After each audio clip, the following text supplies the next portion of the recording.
President Joe Biden delivered remarks on the economy from Irvine, California on Friday. Biden's remarks come as the most recent CPI report showed that prices rose 8.2% in the 12 months ending in September, and overall prices were up 0.4% on a month-to-month basis.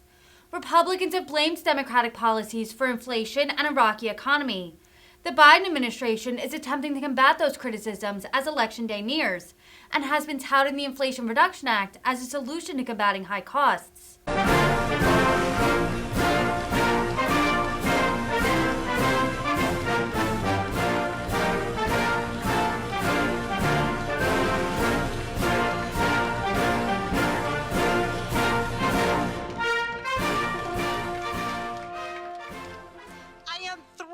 To welcome Joe Biden to Orange County. I hope it's okay. I forgot the President, Joe Biden. Joe's good enough. Here and across the country, patients have been paying more and more to get medicines they need to live. Prices have been skyrocketing and families have been hurting. That is no accident. Prices are going up because Big Pharma has been pushing them higher. Corporate executives handcuffed Americans with higher costs using their lobbyists to get a giveaway that said Medicare can't negotiate lower drug prices. The result is that all of us, as patients and as taxpayers, have been getting ripped off. No more. Allowing Medicare to negotiate drug prices is good for patients, good for families, and good for taxpayers. It is good for us as a country. For Americans who've long been suffering from skyrocketing drug prices, the Inflation Reduction Act delivers solutions. We faced a fight. In the 12 months before we passed this landmark bill, Big Pharma spent over $57 million on advertising campaigns to stop it. So far this year, the industry has spent more than $187 million on lobbying. Big Pharma fights tooth and nail to prevent Medicare from negotiating fair prices because it wants to line its pockets with our taxpayer dollars. Congressional Democrats and President Biden said, enough is enough. We stood up to special interests and we put people first.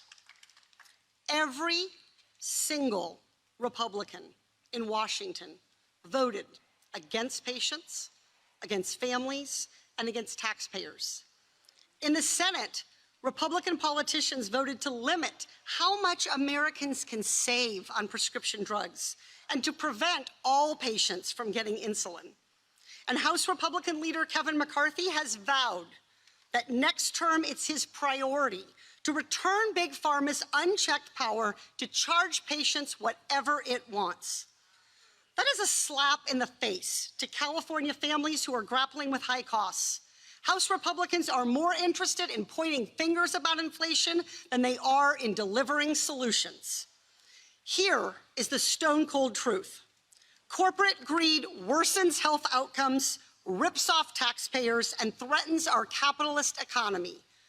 Capitalism relies on competition, on price transparency, and on consumer choice. Big Pharma has unfairly crowded out competitors. The industry has inexplicably set ridiculous launch prices and blocked cheaper options. And patients, they have no choice when they need to take these medications to survive. Drug price negotiation restores accountability to this broken market. You can stand with Big Pharma, or you can stand with families. You can stand with drug company executives, or you can stand with taxpayers. You can stand with corporate special interests, or you can stand with capitalism. Let me tell you where I stand. I will always put families first, fight for taxpayers, and work to strengthen our capitalist economy. You have my word.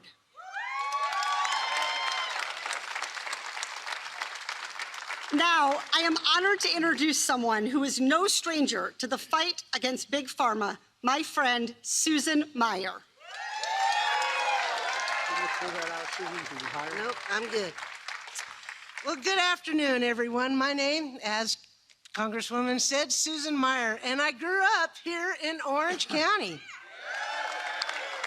I currently work part-time for my local school district. So 6 years ago, I needed to take an early retirement from my job that I loved as a labor relations representative to take care of my mom. She was a widow and lost her husband after 53 years of marriage. She lived alone.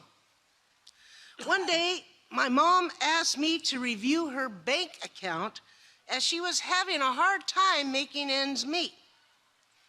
I saw she was spending an extraordinary amount of money on her prescription medications. She was like many seniors and battled with diabetes, high blood pressure, cholesterol. You know what I'm talking about. We talked about ways to save money. Well, it was hard. She was spending more than she was earning through her small pension and Social Security. Then my mom's health began to deteriorate, and I found myself driving out to her home more often to take care of her. And I just couldn't understand what was going on all of a sudden with her health.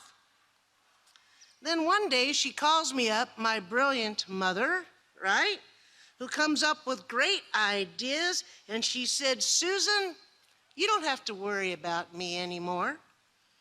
I found a way to cut my prescription cost in half. I found a little gizmo at the CVS, a little plastic gizmo, and I can cut my pills in half. Now I have money for food and I can pay my bills." Oh my gosh, now I suddenly understood why my mother's health was taking a turn for the worst. She was literally taking half of her prescribed medication to save money. That shouldn't happen here in America. Seniors shouldn't have to choose between taking their medication and paying for food or housing. It's why I decided to help organize seniors with the California Alliance for Retired Americans.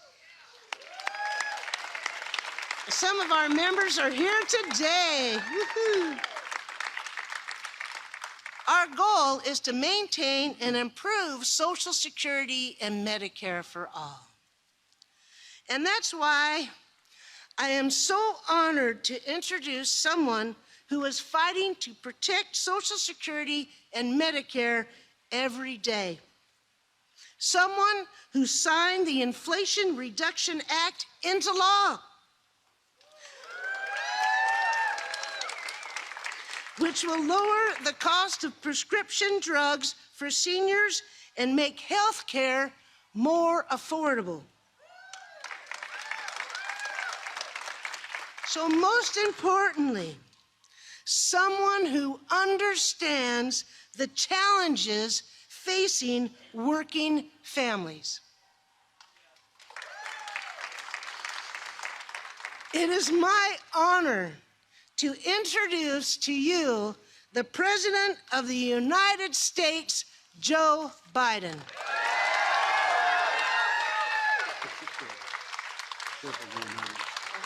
Thank you.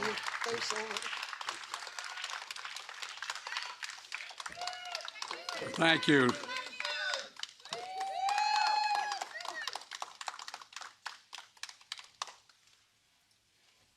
Well, great to be here in Orange County at Irvine Valley College.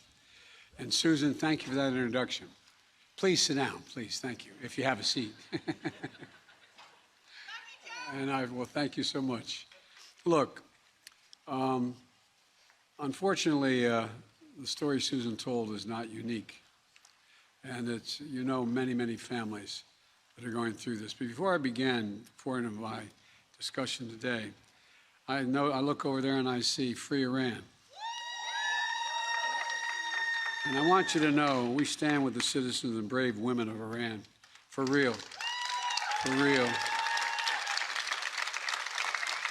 and who right now are demonstrating to secure their very basic fundamental rights.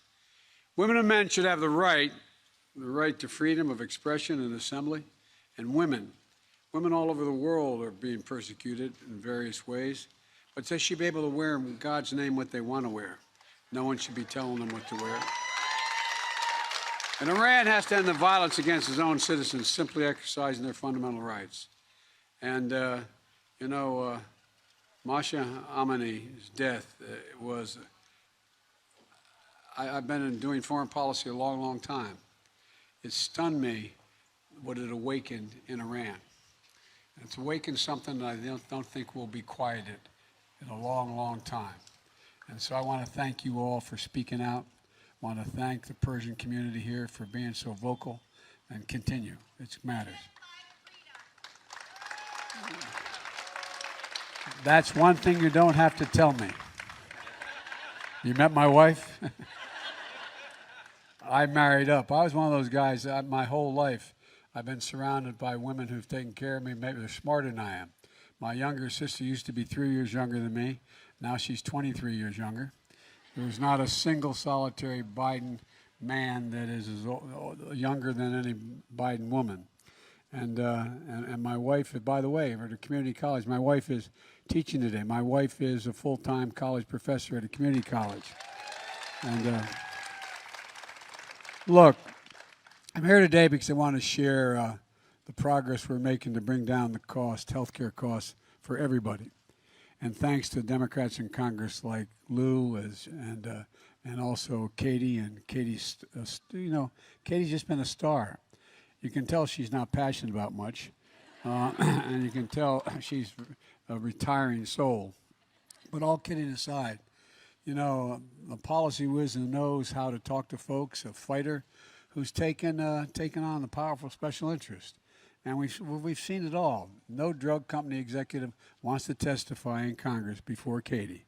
Nobody wants to do that to answer her questions, because they're to the point and they're revealing. Katie's is a big reason why I've been able to make such progress dealing with health care. And that's what I want to talk to you a little bit about today. I know it's been a tough 4 or 5 years for the country. We've made a lot of progress, but folks, a lot of folks are still struggling. Folks who came from the families I came from, where you sit around the kitchen table at the end of the month and wonder how in God's name we're going to pay for everything. Do we have enough? Well, I think about it the way my dad did. He used to talk about it in a way that so many of you at home still talk about it around that kitchen table or that dinner table. How much are the monthly bills? And how are we going to have to pay for all the necessities that extend beyond that? Is there enough left over? My dad used to use the phrase, for just a little bit of breathing room. My dad was a well-read, high school educated guy whose great regret was he never got to go to school. But he used to talk about everyone's entitled to be treated with dignity. And when you don't have the capacity to meet the basic needs of your children and your family, you're deprived of your dignity. You're deprived of your dignity. It's especially the case when it comes to health care and prescription drug costs. That's why Katie's leadership and the work of the Democrats in Congress is so consequential. And Katie, I'm not just being nice because I'm in your district. It happens to be true. No, I mean it. You are a fighter, you're decent, you're honorable, and everybody respects you. Everybody respects you, and it's a big deal because you get a lot done. I wrote and then signed into law the Inflation Reduction Act. They used to call it, in the press, poor people have to follow me all over the country. We heard me say it before. It used to be called Build Back Better, but we got almost all of it. That Inflation Reduction Act did a lot of things. It had just a short amount of money, $368 billion for the climate, which is, it did a whole range of things. But what it did was it took on special interest in a way that we haven't in a long time. I know I don't look it, but I've been around for a while. And it's one of the most significant laws in our history when it comes to helping families pay their bills at the end of the month. Look, take the prescription drug cost. We pay more for prescription drugs than any nation in the world for the same, not drugs generically, the same exact drug. The cost of that drug by the same company sold in France and the United States is sometimes 25% cheaper, or Canada, or any other place I can name for you. And there's no reason for it because Big Pharma has been just a dominant force. Katie laid out the numbers that they expended. For years, many of us have been trying to fix that problem.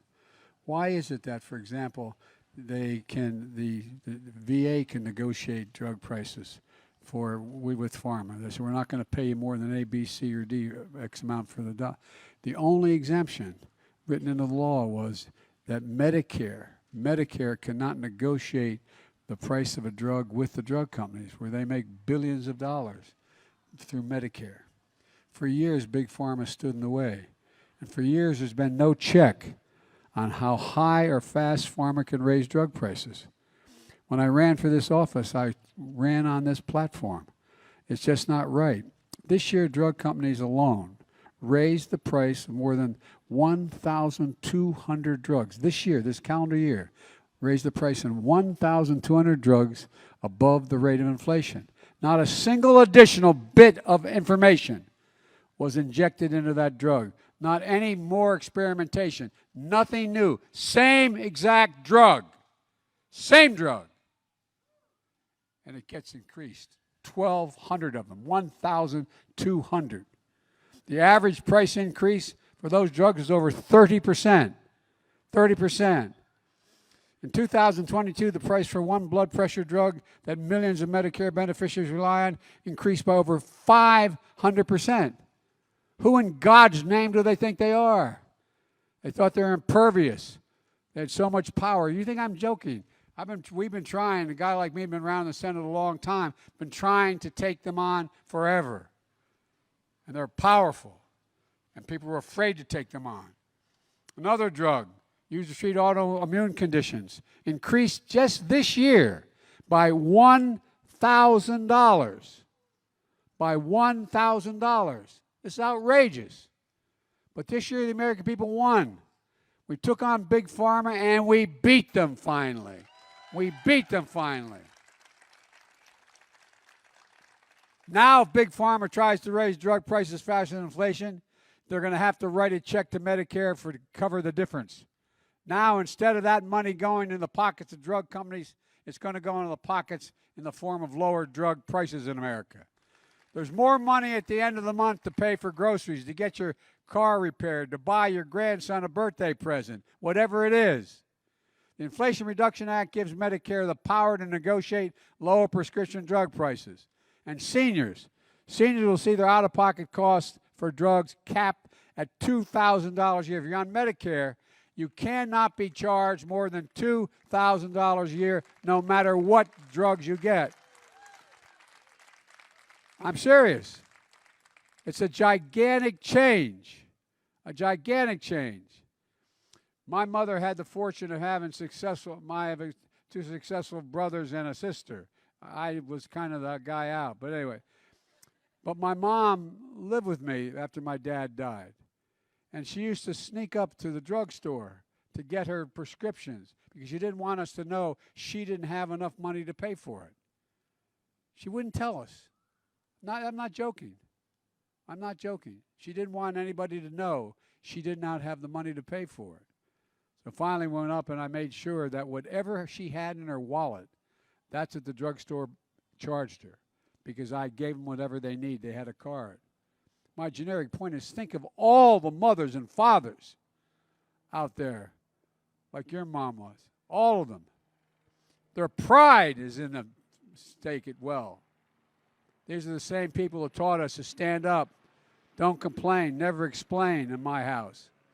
Well, folks, whether it's expensive drugs, another drug they need to survive, we're talking about drugs that cost $9,000, $10,000, and $14,000 a year, particularly cancer drugs.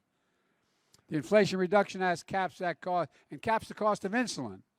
How many of you know someone, and maybe many of you, that need that insulin for diabetes? Well, go know how much it costs for them to make that insulin and package it?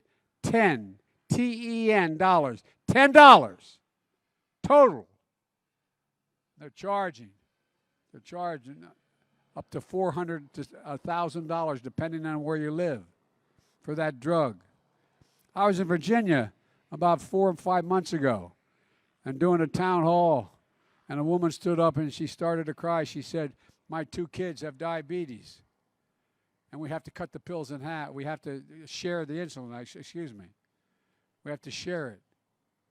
So imagine being a parent, not having enough insurance, not being able to afford it, and looking at your son or daughter and knowing if they don't get that insulin, they could literally permanently be scarred and or die. What does that do to people? What's it do? Folks, the Inflation Reduction Act caps the cost of insulin as $35 a month instead of $400 a month. Now, what Katie didn't tell you, she got in the House passed, it applied to everyone, not just to Medicare patients. Well, the Senate, they kicked out coverage for non-Medicare patients. So there's 200,000 kids out there that you have to pay a hell of a lot for their diabetes insulin. Folks, look, as I said, it costs $10 to make. The drug companies charge more than 30 times that. And then again, imagine being that parent, not having the money. What do you do? What do you do? Just imagine. Well, you're going to keep fighting for lower drug costs, saving insulin for children and families as well, because if we keep the House and Senate this time, we are going to make sure it applies to everybody in the country. Guaranteed. Because the Inflation Reduction Act, seniors on Part D Medicare will also be able to get their recommended vaccines like shingles vaccines for free, no copay. And tomorrow will mark the beginning of Medicaid's open enrollment period. So when seniors pick plans for next year, they'll be able to take advantage of the progress we made. But that's not all. For years, the fee you pay for Medicare to cover your visits to your doctor's office have gone up. Now, for the first time in more than a decade, the fees are going to go down. And yesterday, we announced that Social Security benefits are going to be going up an average of $140 a month starting next month. And folks, look, seniors are going to get ahead of inflation next year. For the first time in 10 years, their Social Security checks are going to go up while Medicare premiums go down. And this is a big deal for seniors. And this morning, I issued an executive order directing the Department of Health and Human Services within 90 days to put a plan on my desk finding an additional way to lower prescription drug costs for seniors, because there's other ways we can do this in addition. But we're not just focused on seniors. Earlier this week, the Treasury Department took action to fix the problem that was making it harder for families to afford health care coverage for their spouse or a child, the so-called family glitch rule. It's a glitch, all right. Under the old rules, a working mom was told as long as she could afford employer-based coverage for herself, she couldn't qualify for premium subsidies to afford coverage for her family. Well, now, 1 million people will gain coverage and pay lower premiums. Last year, a family of 4 with health coverage through the Affordable Care Act saved $2,400 from the American Rescue Plan that I signed into law. Now, Inflation Reduction Act is going to lock that in place for lower health care premiums for millions of families. Folks, and by the way, the drug companies are going to continue to do very well in terms of profit. We're not costing them anything other than they should get costs. But folks, let me tell you something. Every single Democrat, as in fact Katie spoke about, every single one voted for Inflation Reduction Act. Not a single solitary Republican in both the House of Representatives and the United States Senate voted for it. Every single one voted against it. Every single one. Not only that, now congressional Republicans are telling us their number one priority is to repeal, if they win back the House and Senate, repeal the Inflation Reduction Act. That includes things I'm not even talking about today, including the environment. But let's be crystal clear about what that means. If Republicans in Congress have their way, it's going to mean the power we just gave Medicare to negotiate lower prescription drug prices and other costs over time goes away, gone. The $2,000 cap on prescription drugs goes away, gone. The $35 a month cap on insulin for Medicare is gone. Savings from health care premiums we just got for millions of Americans, gone. And of course, it's not the Inflation Reduction Act they want to get rid of. They're still determined to get rid of the Affordable Care Act. What people don't realize, They didn't realize the Affordable Care Act is the only basis upon which people with a pre-existing condition can get health care, unless you can afford an expensive policy. If Republicans have their way, that's gone as well. And here's the bottom line. So please hear this.